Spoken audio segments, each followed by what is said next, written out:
Evidence act के इस नए सेशन में आप सबों का स्वागत है। आज हमारे अध्ययन का विषय है सेक्शन 101 बर्डन ऑफ प्रूफ।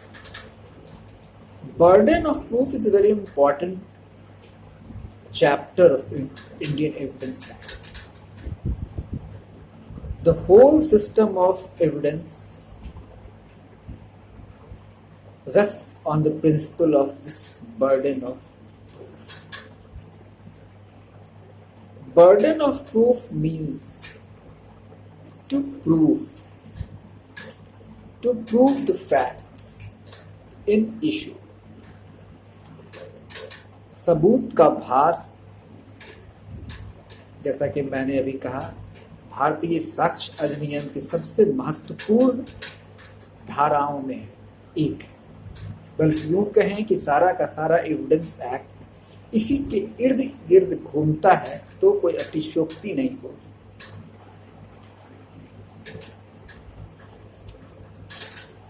जब कोई मुकदमा आप दायर करते हैं, जब कोई वादी मुकदमा लेके न्यायालय में आता है,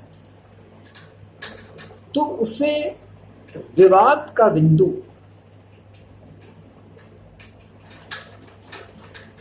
उस विवाद के बिंदु को अपने पक्ष में साबित करना पड़ता है कि जो विवाद हुआ है उस विवाद के केंद्र में वह है, उसके साथ अन्याय हुआ है। विवाद जो हुआ उसी को केंद्र में रख के सेंटर पॉइंट वही है। उसके साथ अत्याचार हुआ, उसके अधिकारों का हनन हुआ, जो कुछ भी फैक्ट्स और सर्कमस्टांसेस है, लेकिन यह विवाद जो है, तो उस विवाद क्यों है? विवाद मतलब क्लेम, ऐसे समझिए। क्लेम क्या है? अब ये क्लेम जो है उसको प्रूव करना है कि ये क्लेम, इस पर मेरा क्लेम है। बिना प्रूव किए हुए, बिना अपनी बातों को कन्विंस्ड किए हुए, अपने पक्ष में न्यायालय के दृष्टिकोण को आपको बदलना होगा सबूतों और गवाहों से। पिछले अध्ययन में भी हमने देखा, तो सबूत और गवाह, primary evidence, secondary evidence, oral evidence, documentary evidence, इन सबों से आपको अपने पक्ष में अपनी बातों को साबित करवाना हो। तो ये साबित कैसे कर, हम अपने सबूत और गवाहों के द्वारा अपने विवाद के विषय को, अपने विवाद के बिंदु को कैसे साबित करें, यही 101 बताता है। बर्डन ऑफ प्रूफ, सबूत करने का भार, सबूत का भार। ये 101 to 104 जब भी पढ़ा जाता है तो 101 to 104, 101 से 104 तक रीड टुगेदर, एक साथ पढ़ा जाता है। सबूत का भार, बर्डन ऑफ प्रूफ, ये सबूत का भार।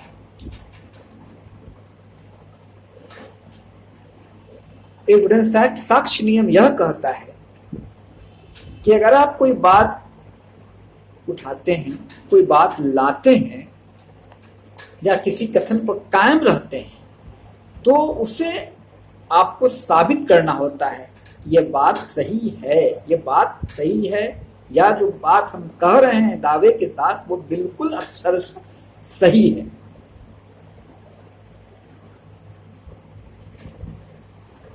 आपको हर अपने दावे को प्रूव करना होगा। अब इस दावे को प्रूव करने के लिए सुप्रीम कोर्ट ने अनिल वर्सेस गुरबख्श के मुकदमे में 3 तरीके दिए हैं सबूत, बर्डन ऑफ प्रूफ, सबूत के भार को कैसे प्रूव आप करेंगे, या ये सबूत का भार, बर्डन ऑफ प्रूफ 3 तरह से, 3 प्रकार से बताया जाता है। पहला है टू इंडिकेट द ड्यूटी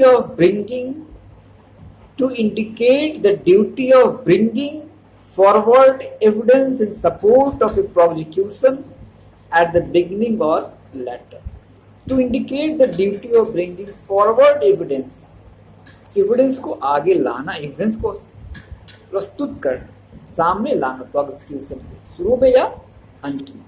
दूसरा है to make that of establishing a proposition as against all counter evidence. जितने उसके विरोध में एविडेंस आवे उनको काटते हुए अपने पक्ष को एस्टैब्लिश करना. काउंटर एविडेंस जो आ रहे हैं, आपके विरोध में जो एविडेंस आ रहे हैं, उन सबों को जवाब देते हुए, उनके सबों का काट निकालते हुए अपने पक्ष को एस्टैब्लिश कर देना, अपने क्लेम को एस्टैब्लिश कर देना. और तीसरा है an indiscriminate use in which it may mean either or both of the others. अपनी बातों को सर्वांग रूप से रखना. indiscriminate use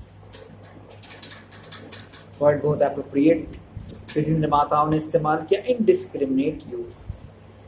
यह Anil versus Gurbaksh AIR 2006 supreme court 1971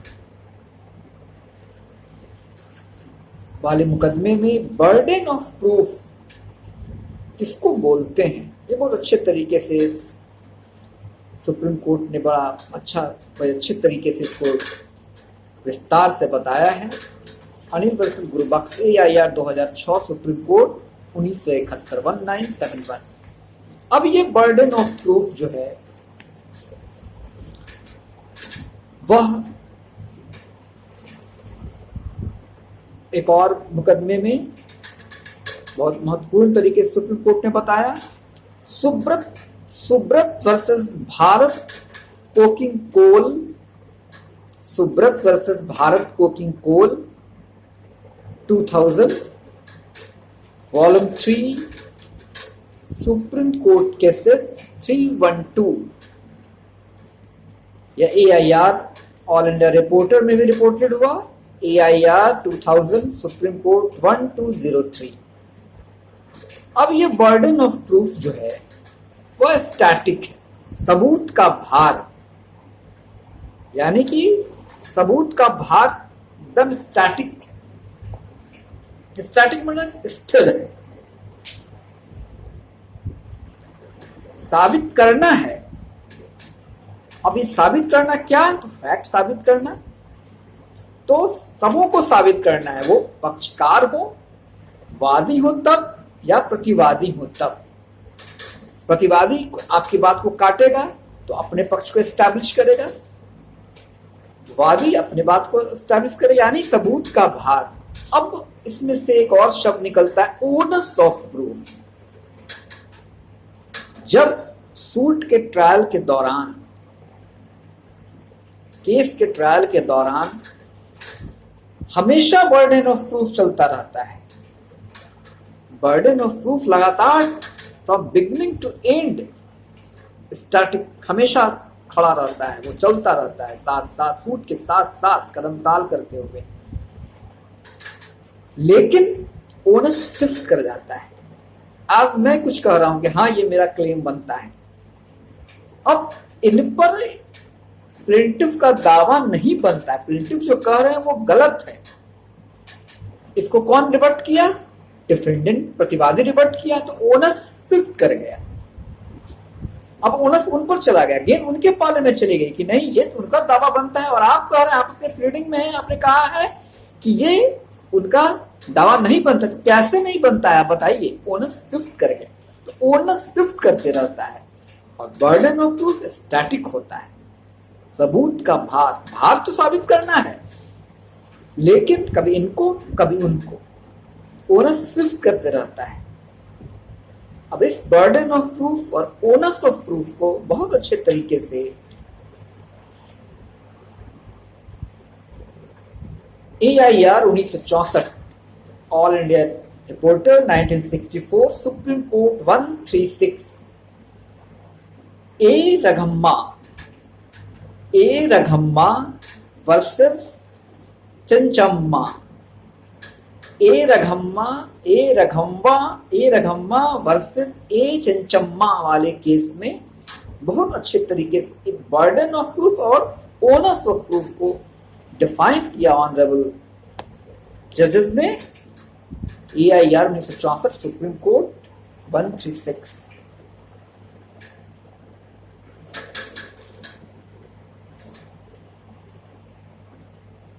इसको और बहुत अच्छे तरीके से सुप्रीम कोर्ट ने कहा, owners of proof shifts and is a continuous process.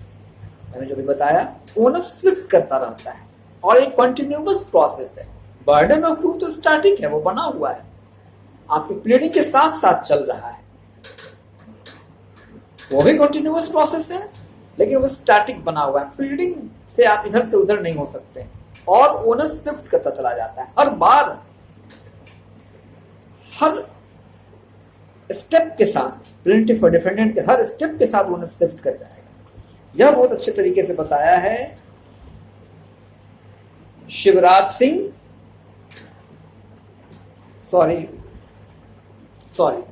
Lakshman Uttam Chand versus Meena, AIR 1964 supreme court 40।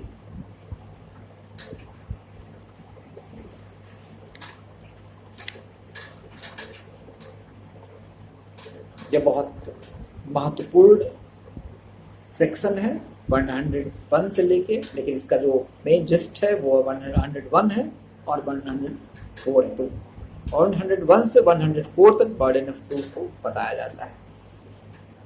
आज के अध्ययन में बस इतना ही। हमारे अध्ययन का विषय आगे फिर होगा। तब तक के लिए धन्यवाद।